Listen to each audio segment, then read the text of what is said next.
This is Dr. Mariah White, host of Your Life Matters. Thanks for listening to the following broadcast on Public House Media. Hello, my name's Kim Meyer, host of Choose to Rise. Thanks for listening to the following broadcast on Public House Media. And when you're done with this episode, I hope you'll come check out my show, Choose to Rise, where I talk all about finding your inner strength, improving confidence, and loving who God made you to be. I bring tips and strategies and things that have helped me rise up to be my current best self, and hope that you can do the same. Every Monday, Wednesday, Friday. You can find my show on Apple Podcasts, publichousemedia.org, and chooseriseup.com. Make sure you subscribe so you don't miss any upcoming shows. Thanks for listening to the following broadcast on Public House Media. Welcome to the C. Jane Sell podcast, a relatable sales podcast for your weekly dose of sanity. I'm your host, Chelsea Dupre. and I'm your host, Lee Nevis.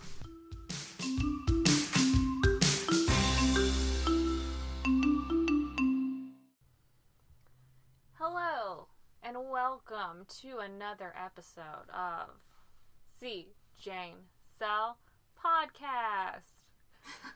You couldn't see it, but Chelsea was doing cheerleader moves. I was. Went along with that. Wrists were straight. Movement was precise. It was great. I know what I was doing. You were really killing it. Yeah. Yeah. So, we have a great guest. Her name is Bekah. Yes, Bekah. She's so great. And what I think about when I think about Bekah is I'm driving in my car and I'm like, man, I have some motivational things that I want to share with everybody. But then I can't do it. But Bekah can. Bekah can. Bekah is, like you say, the whole women should support women, women need to be nice to women. She's the poster child for that. Actually She's doing all it. about it. Yes. She doesn't even, she says it, but she doesn't have to say it. You know it through her actions. Completely. And she's doing this through, she works with, her Instagram handle is women_do, which is tight, and I love the name. Already killing it there. Second, she works a lot with female athletes, and with a nonprofit here in Louisville called Girls on the Run. Girls on the Run.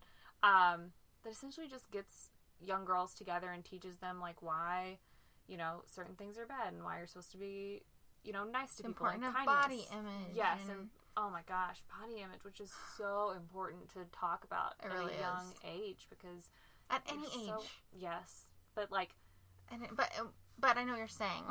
You're so, what's the word? Impressionable. Yeah, it instills qualities in you at when that you're young age. So I think it's really important to educate ourselves on how we should address body image when talking to young girls. Mm-hmm. Oh or my gosh. your children. Completely. Or yourself. Yeah. Or yourself. Because you have this thing in your body called a spirit, and it feels it, and it knows what you're saying, and don't tarnish your spirit. Yes, that's such a good, I feel like that was kind of the theme of our whole interview, of just stop being so hard on yourself, and B, stop putting yourself down. Yeah. And just being confident in who you are, and being, well, and this is something that I feel, this is from me personally. As I've gone on this journey called life, it hasn't been that long, thank heavens. I mean, I don't want to get old. But I've learned a few things on the way, and one of those things is, you are not alive to make money and lose weight. You are not alive. You did not come to this earth to work and lose weight. Yep. There's so much more to that. And so I want to have a body that I love and that I feel confident in.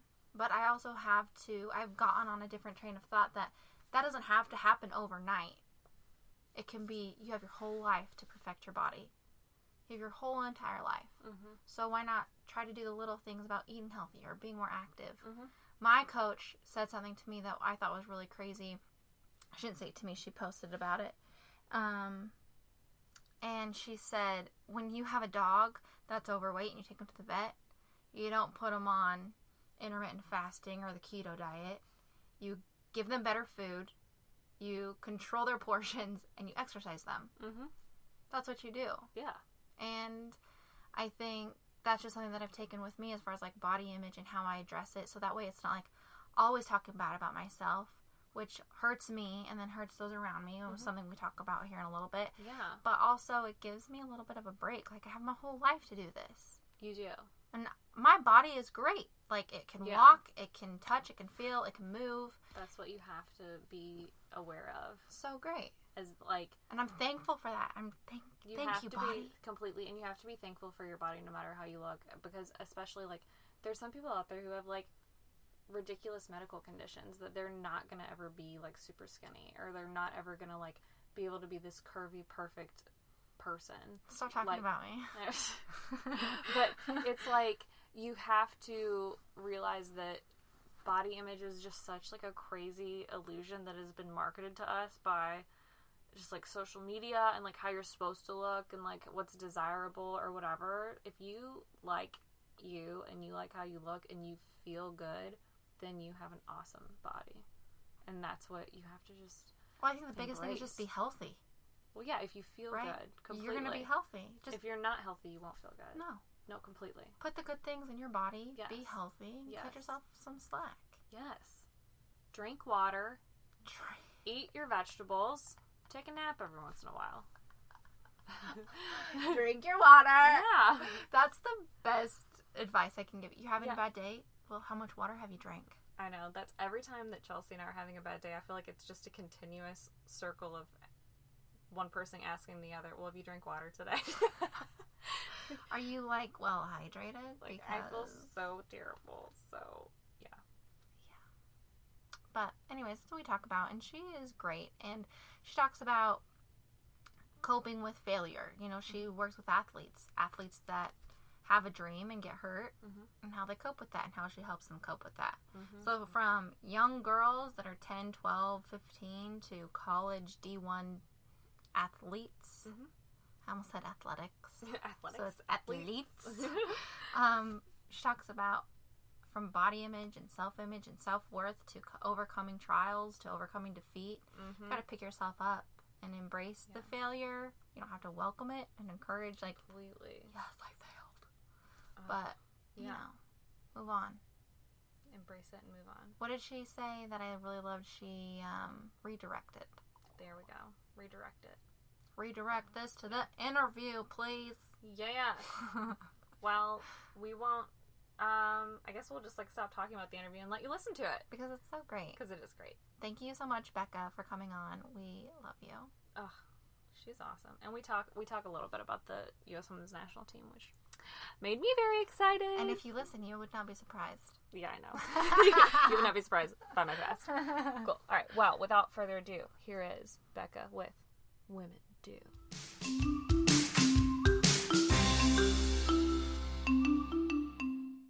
Welcome to today's podcast. We have Bekah from Women Do joining us today and talking about all the things that have got her where she is and why she started. So without further ado, Bekah. Hello. Thank you for having me. Very excited to be here. Yeah. So one of the things that we think is really cool that you just shared with us is where you came up with women_do as your name. Yes, on Instagram. Really cool. Follow me. _do. You have to say the underscore. Yes, always. So I know you just told us, but share with everybody where you got your name from, because I think that's pretty cool. So as I told them, it'll sound a little crazy, so bear with me. But it just came from, I always had this continued passion for female empowerment and doing things that really affected women and helping them with self-image. And unfortunately, I had a couple failures along the way, a couple ideas that didn't go as well.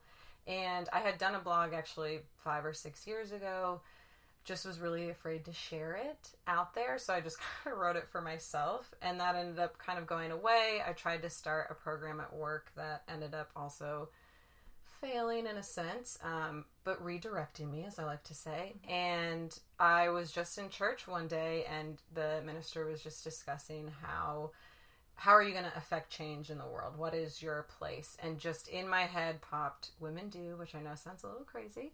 But I mean, I am religious, so to me, it's not that crazy. It just felt like this was, in a sense, something saying to me, like, don't give up on your passion for writing and your passion for women. Just create what you want to create. And so that's kind of how Women Do started.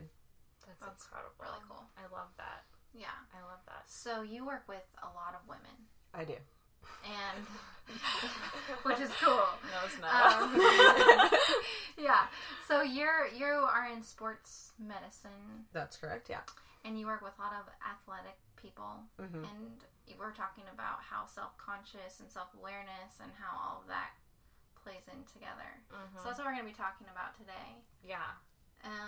And I wanted to just, I don't know necessarily pick your brain, but have you share, like, when you're with somebody, you can have the most confident athletic person, and deep down they don't feel good about themselves.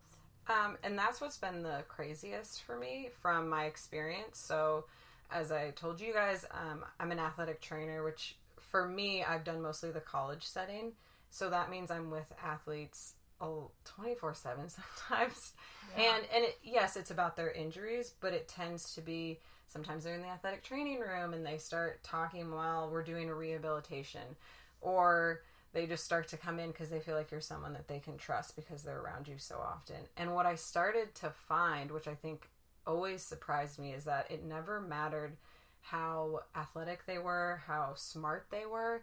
They always felt like there was still this level of perfection that they weren't hitting, or that they always needed to be better. And they would look to social media, which we all love, but is dangerous at the same time. Absolutely. For these examples of who they needed to be or what they needed to look like. And it was just working with them that I thought, okay, we've got like a huge self-confidence crisis. And how can I, just working with these women either one-on-one or if I was with them traveling with their teams, how do I shut down some of that negative self-talk that they would have, and also encourage them to just believe in who they were and understand that who they were was more than enough. They didn't need to strive for this perfection that I feel like a lot of us women feel we have to strive for. Yeah, I love that, especially because I think it's really hard to be an athlete because you're literally competing all the time. You're competing against people. It's not just like we're not like on a rec league here for fun. Like when you're in college athletics, you're constantly striving to be the best. So it's really hard to find the balance of being the best and striving to always get better, but also not speaking to yourself negatively while like on that climb. Yeah. So I feel like that has to be really difficult. Yeah. To kind of, teeter that line. Well, and there's also, research shows, not to nerd out on research, but research shows that obviously some of the sports where they have to wear smaller uniforms, gymnastics, cheerleading, volleyball, there's even more self-conscious. They become more self-conscious and have more issues. Yeah. And so, unfortunately, coaches are not equipped to understand that. And then, no offense to male coaches, there's so many fabulous male coaches out there, but dealing with females who are perfectionists, because that's a lot of how they got to be high-level athletes, but also figuring out how do you make sure that as a team they're encouraging each other, but as an individual are also understanding that failure is not a bad thing, that you can everybody's self-conscious, but how you help them overcome that. And it's amazing, you'll see some of the most, when they're on the court or on the field, you're like, that person is ridiculously confident, like there's no way. And then you talk to them aside and you realize that might be where they feel most confident, but outside of that they have a hard time with themselves. And so it's a lot. There's a lot of pressure on athletes in general, and then I think for female athletes it's even a little different, and for women in general it just kind of sucks sometimes. Gosh. Yeah, it does. To be honest, it just sucks sometimes. So yeah.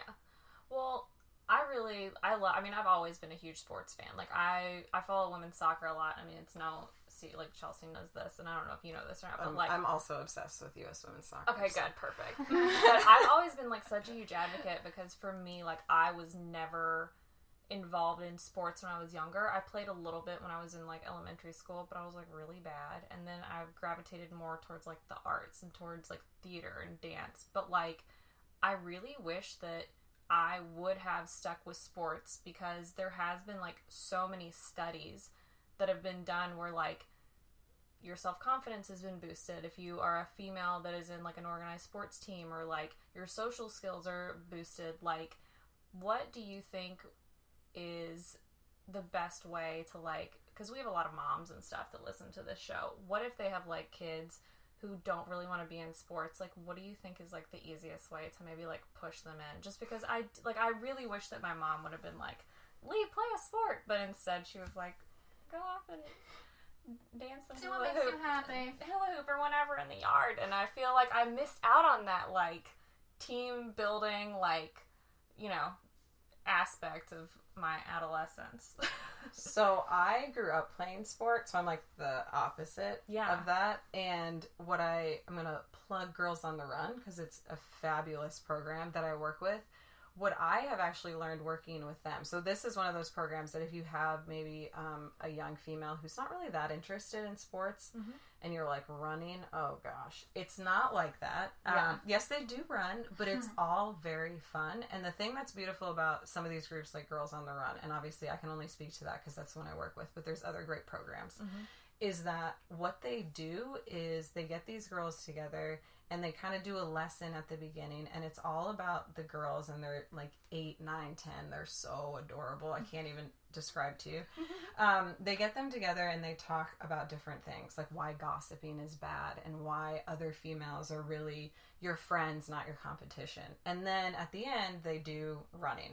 And I have been now to like site visits with these young girls, and it's a bunch of girls that don't play sports for the most part, and they will always say to me like, oh, I didn't think I would like this because I don't like to run. But it's that camaraderie that they get from something like that. So it may not be like, a parent may not find in just your normal sports setting the right fit for maybe someone who doesn't really like sports, but in a program like Girls on the Run, it's amazing how they open up, and how, like, I mean, there are just these girls that are like, I didn't like running, and then they're like making me run their laps with them. And then when they do their event, and it's not a race, it's an event, because the point is we don't want to promote competition, we just promote having fun. These girls will bring like relatives with them that maybe have never exercised before, and they ask them to come run the 5K with them, and they'll wear their tutus that they'll make in the program, and they'll run with like their uncle who's never exercised, and there's just so much joy because what they're taught in that situation is kind of like you were saying, you kind of feel like you missed out on, is that group environment. So it may not be through something like Girls on the Run, but I do think there are programs like that for younger females that offer, you know, you don't want to do organized sports, but that offers an outlet for them where they still get that same camaraderie, team group, and there's such good lessons for them too. That's cool. I love that. That's incredible. So my thing that sticks out to me is you have these amazing women who are extremely talented, who obviously are either playing at college level sport stuff. Okay. Sports stuff. Sports and stuff. Yay. And they have all these issues like self-image. What do you say to somebody with that? How do you help someone get out of a bad self-image? Well, I mean, I guess I would always say if there's serious issues, of course, there needs to be referrals for that. And, you know, it is really unfortunate. I've dealt with a lot of female athletes with eating disorders and some serious issues. And obviously that's been a referral. But let's say we're talking, but it's also talking to even that person. It's not just like, I can't talk to you anymore. I always find for myself, it's like, why is this coming up? So maybe in the past 3 or 4 years, I've realized for myself that when I start to feel self-conscious about my body, it typically relates to something at work that I don't have control over. Like I've been told no. Yeah, like I've been told no. Or I feel like a project I worked really hard on is all of a sudden not going well. Yeah. And for me, all of a sudden, it's like, what is the thing apparently in my crazy female brain all of a sudden that I think I can control? Well, I think I can control the way I look. And so I even noticed, like, so the past couple days, I kind of had a rough week last week at work.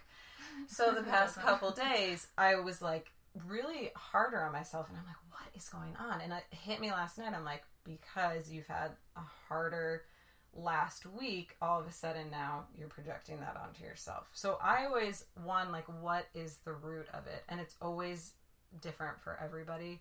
I mean, I became, I think, more self-conscious because when I was 16, I worked for a terrible retail store. I have scars on my knees from surgeries. And basically they told me to cover them up because it didn't fit with the brand's reputation. Ew. Yeah, it's disgusting. That's so I know it's disgusting now, right? But when I was 16, all I could think was like, oh my God. Oh, for sure. I And have we all don't these know. imperfections. Yeah, exactly. Yeah, I didn't At know this 16. was like a bad thing to have. So that's where it started for me. So it's like, it's always asking, like, why do you feel this way? And really getting to the purpose of that. But then I think in a lot of ways, it's just talking to women. I mean, we're so hard on ourselves that when just like another woman or female says to you, like, you look so beautiful today, or that's not what's important. What's important is what you have going on here, or what you're doing here, or you're such a good person. Like, why is this the thing that you're letting hold you back? I just think it's so often when we're self-conscious, there are no real conversations about it. And more than anything, I think for young females, it's just having, and I think it can be their friends too, but I think it's also having a voice of someone who's been like, I've been there, and I understand why you feel this way, but let's talk about how do we get you out of feeling that way, because this is not what matters, or why are you feeling this way, and let's dig deeper into those feelings. So if you came across a girl or a woman who was having body image problems, like, I'm fat, and you're like, okay, well, what I'm taking away from what you're saying is it's not really that you think that you're fat. Maybe you do Like, need to what are lose you some weight, but where's it comparing really? yourself to? Yeah, where's it really stemming from? Yeah. Like, maybe you could. I mean, real talk. There are people that feel fat that they could lose some weight to be healthy, but is that really where it's coming from?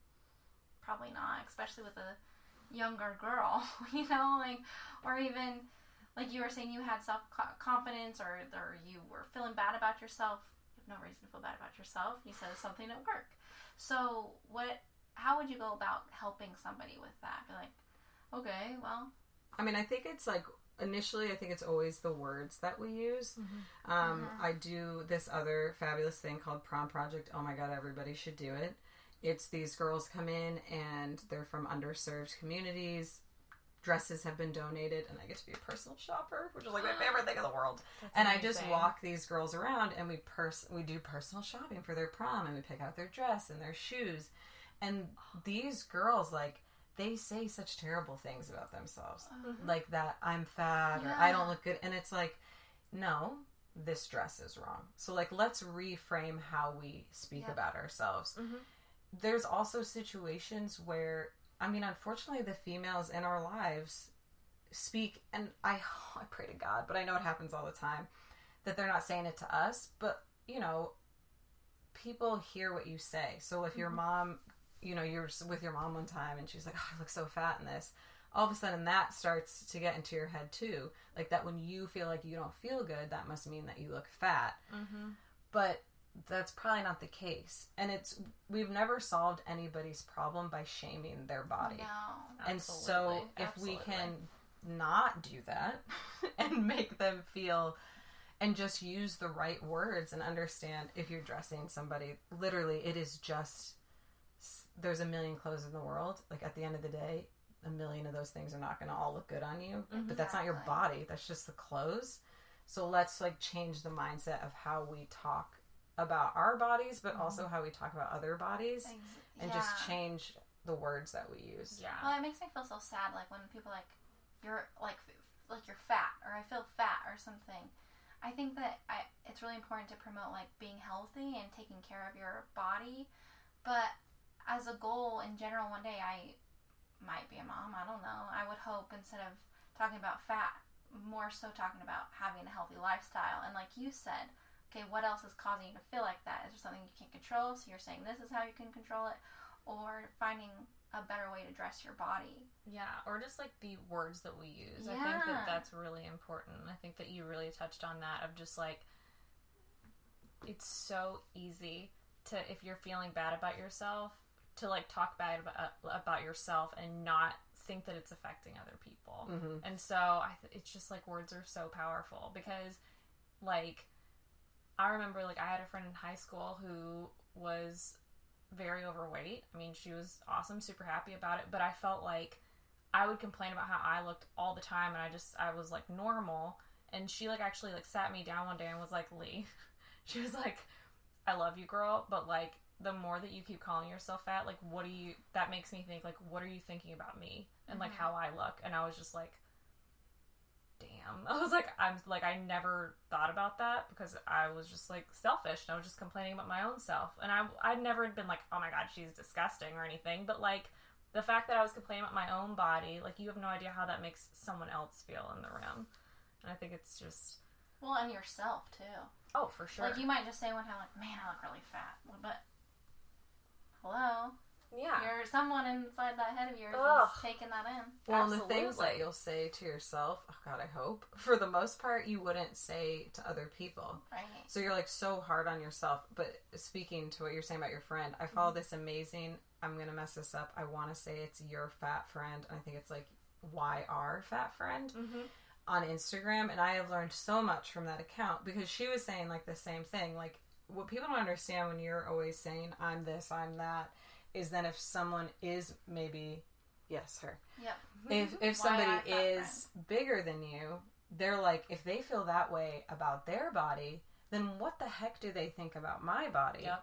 And so it is just like, and it's also understanding how different all of our bodies are. I mean, look at the three of us, and we don't look alike at all.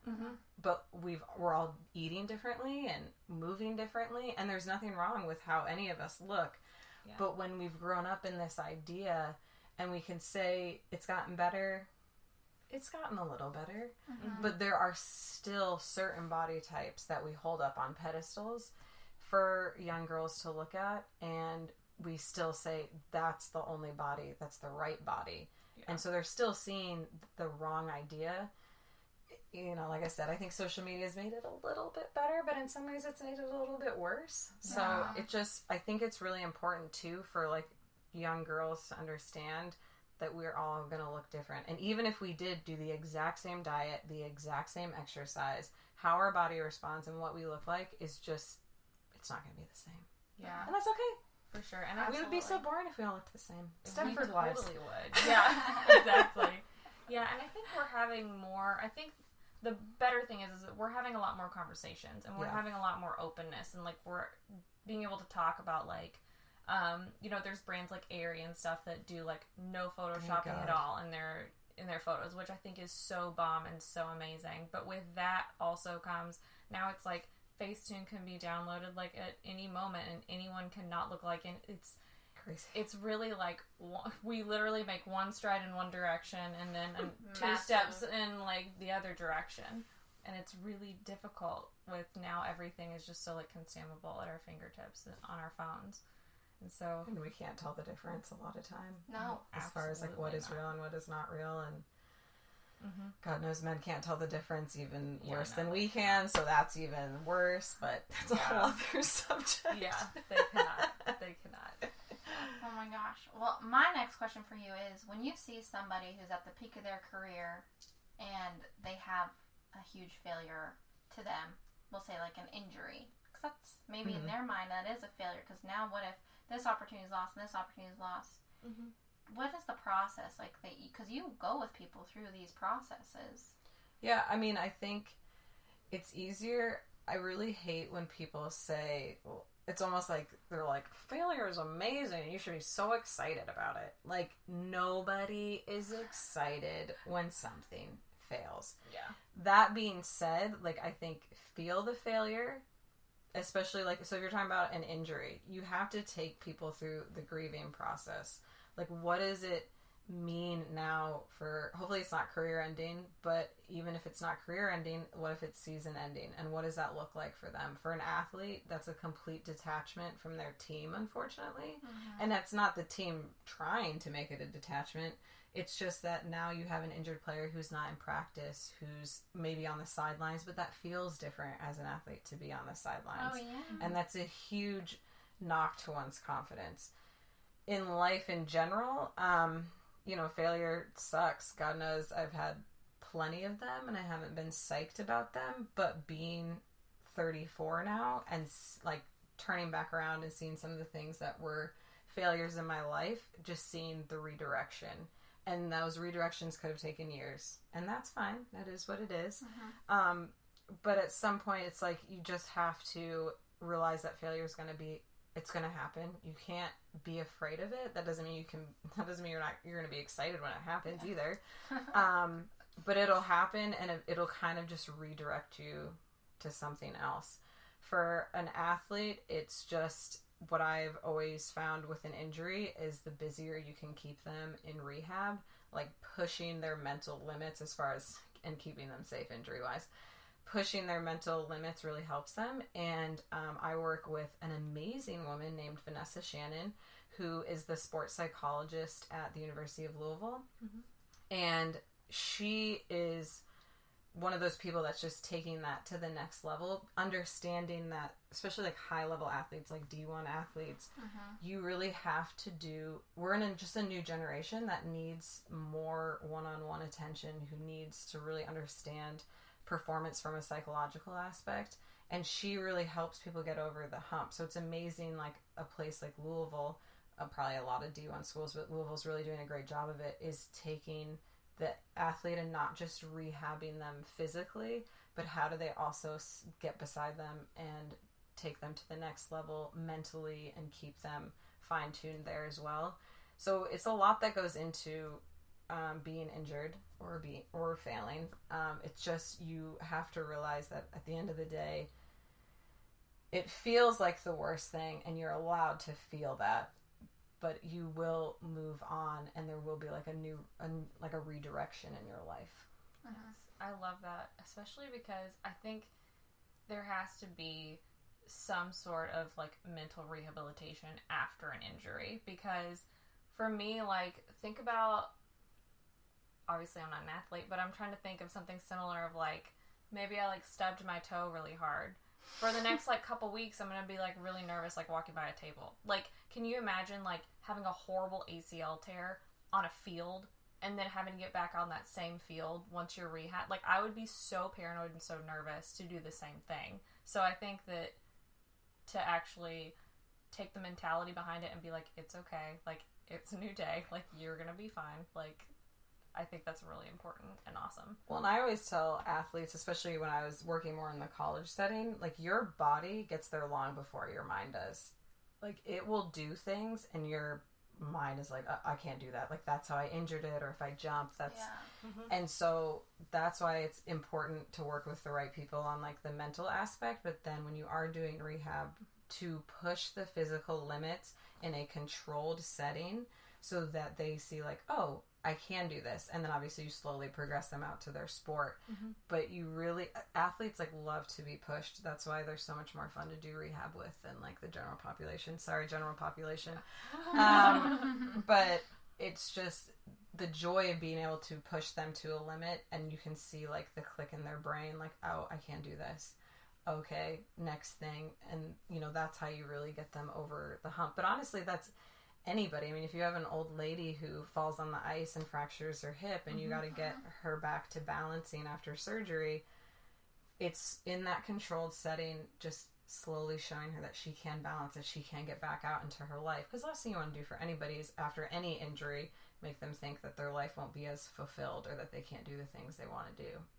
So for the people who are not athletes, I feel like this can be pushed into everyday work, everyday life.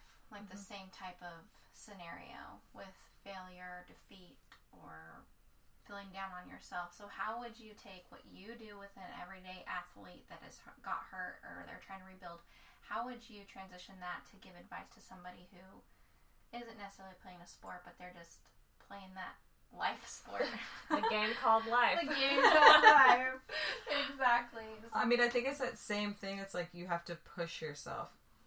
The things that you don't care about that will say fail, I don't even know if they're going to feel like failures to you, because you're kind of like, oh, okay, well, that didn't work. So the things that typically fail, that like really hit you hard, are the things that you really care about. And so then I think you just have to reassess, like, well, why do I really care about this? So I was telling you guys earlier, we started a women's sports medicine program at the company that I work at. I thought it was going fabulous. And you know, it was just decided to kind of end the program, at least the way that we had been running it. And that was a huge failure to me because female athletes are a huge passion of mine. They also need to be treated differently as far as like medical treatment, because our bodies react differently to different things. Once again, that's a subject for another day. But for sure. you know, that failure led me eventually to writing Women Do, because there was still that passion for me as far as like women's issues, women athletes, all that kind of stuff. So it was like, how do I take this failure and just redirect it? And I think that if you can see a failure and still find whatever it was that you were passionate about in that, and then push yourself maybe in another direction, or, you know, maybe you just have to change the way you're approaching the same, like if, with my program, for example, maybe I needed to change my approach and recreated it. But for me, it was just like, I just need to continue to take my passions and use my voice the way that I want to. So what does that mean? And then you just have to push yourself. I mean, I'm not fully comfortable with people reading my blogs. I'm much more comfortable with it now. But it took me 6 months of writing before I even put the website out. Just because I was self-conscious about that. But I had to push myself. And then the first year I said, okay, I'm going to post every day on social media. And I'm going to write a blog once a week. Which was, God, not always easy. I don't have that much to say always. But it was like I had to push myself to make sure this was something that I wanted to do. And I just think that with failure, you have to assess why it's devastating to you, what can you still hang on to, and then how do you redirect that to something else. I love that. That is really great. I think the biggest thing is redirecting. Like, okay, you failed. Like, feel the failure, learn from the failure, but redirect it. So like your passion is motivating women. So you can't do it this way, but I'm going to do it this way. Yeah. You're not giving up on it. You're just making it better. Hopefully. It's cool. Absolutely. I love that. Absolutely. I love that. Well, all this talk about women in sports, I feel like a really hot topic lately has been the U.S. Women's National Team. Love them. They've kind of been everywhere lately. And there's been a lot of talks about, you know, their attitudes and like how arrogant they were, and a lot of just like the American attitude that the whole team have. I want to know your thoughts on this, and especially working with women in sports. Like, do you think that it was like they were going too far? Do you think that it was like everyone was just making a big deal out of nothing? Like, what's your opinion on that? I'd like to know. I love it. Okay. But I've been in love with the U.S. women's soccer team since the 99ers. Like, I can still remember exactly where I was when Brandy Chastain hit that goal. Yeah. Or that PK. So let's just preface it there. Right. A little biased, but it's okay. A little bit. Me too. It's all right. But I love it because I think that it is just where women need to go. Like, I'm so done apologizing and over analyzing. I will send emails. Does that sound too assertive? I'm a very assertive person. You have to be. I can be a lot sometimes. Yeah. But I've also, my career has been really male dominated, and that's in part made me probably a little this way. Yeah.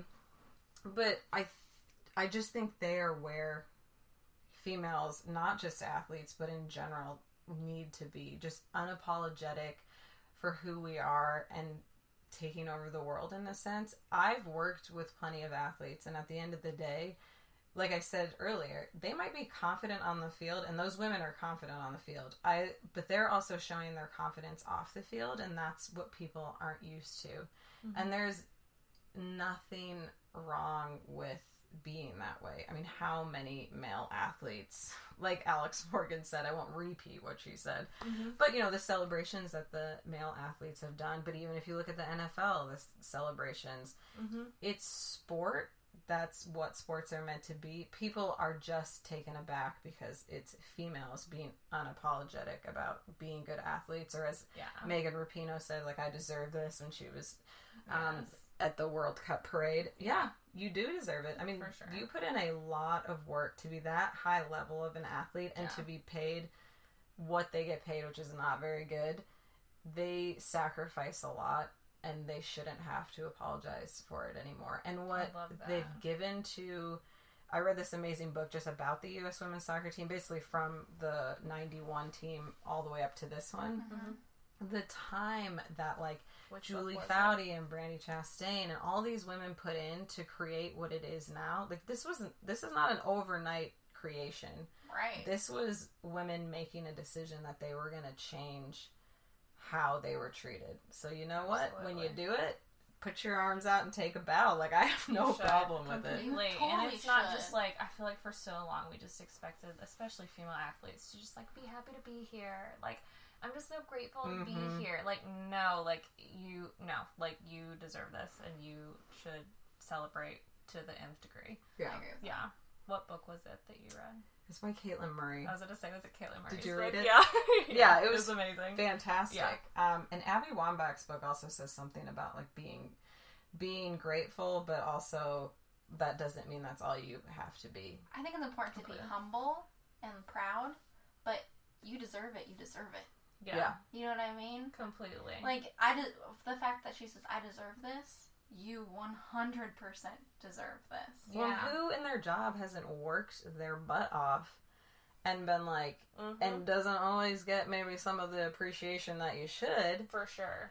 and then you're at home with your glass of wine like, well, hey girl, you deserve this, Yes. if nothing else. So, I mean, for them to just be like, yeah, I deserved it. Yeah. Well, how often do they get to, like, go all out and celebrate their win? Yeah. Completely. For how long amount of time do you get to do that? And I feel like people don't realize, like, this is what people who just, like, all of a sudden they just know about women's soccer just because, like, it's been in the news for the past, like, 2 months. People don't realize, like, that team had, like, a horrible failure in 2016 in the Olympics. Oh, like, it was embarrassing. Like, I remember being like, oh my god, and then, like, Hope Solo got let go from the national team, like, banned from U.S. soccer. Like, it was so ridiculous. Like, it went down. Like, stuff went down. And for them to come back and just, like, absolutely dominate. I mean, like, Rapinoe tore her ACL for the 3rd time.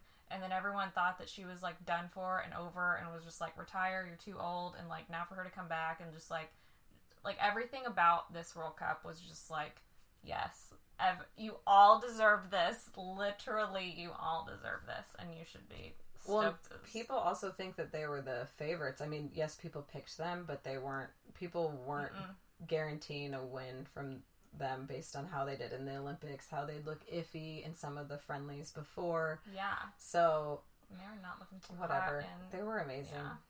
Yeah, it was I great. might have gotten emotional several times. Oh, I but- absolutely cried. It's okay. Absolutely, I cried. It's alright. That's awesome. That's amazing. Well, Sorry, Chelsea. I no. just had to nerd out about that.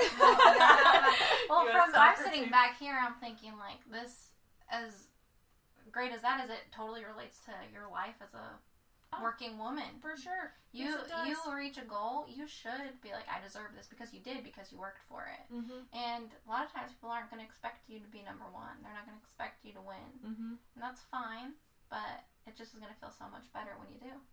Definitely. Oh, So, yeah. own it. Be proud of it. Yeah. Take a picture of yourself, your glass of wine, and put it on Instagram. Hey, you Yeah. deserved it. You deserve it, girl. That's awesome. Awesome. Cool. Yeah, so at the end of every episode, we like to give our guest little platform to stand on to share anything we haven't asked, talked to you about, brought up, something that really hits home for you, something that's just stood out to you, and you are more than welcome to share something. If you're like, you just put me on the spot. Yeah. So Or it can be just like anything that's been on your mind. It's like we say it's like in yoga at the end where you just like do whatever pose you feel like doing. This is the time to do whatever pose you feel like doing. If you want to promote yourself, say, hey, this is my blog, go follow it, whatever. Do I get a minute to think about it? Absolutely. We can go. You can give more examples. Like, you can, like, talk about, like, an album you've been listening to lately. Or when I'm looking at your Instagram, you have, like, so many awesome motivational posts. You can talk about your dog, your cat, My dog is amazing. I guess what I would just say, what has been on my mind lately, is that you cannot be afraid to ask for what you deserve. You have to be aware that you're going to potentially get a no, and that's okay. If you don't ask for it, you're not going to get it. You have to understand the power of the ask, the power of pushing people who, at the end of the day, everybody, unfortunately, especially in the workplace, is probably looking after number one, which is themselves. So if you don't ask for it, if you don't say the things you need, then you can't be surprised when you don't get them. So, oh my gosh, that just resonates. Ask for it. But other than that, I would love if everybody followed my Instagram, which is women_do. And then the blog is womendoblog.com. And feel free to reach out, questions, concerns, or if you hate all the advice I give. That's fine. We can talk about it.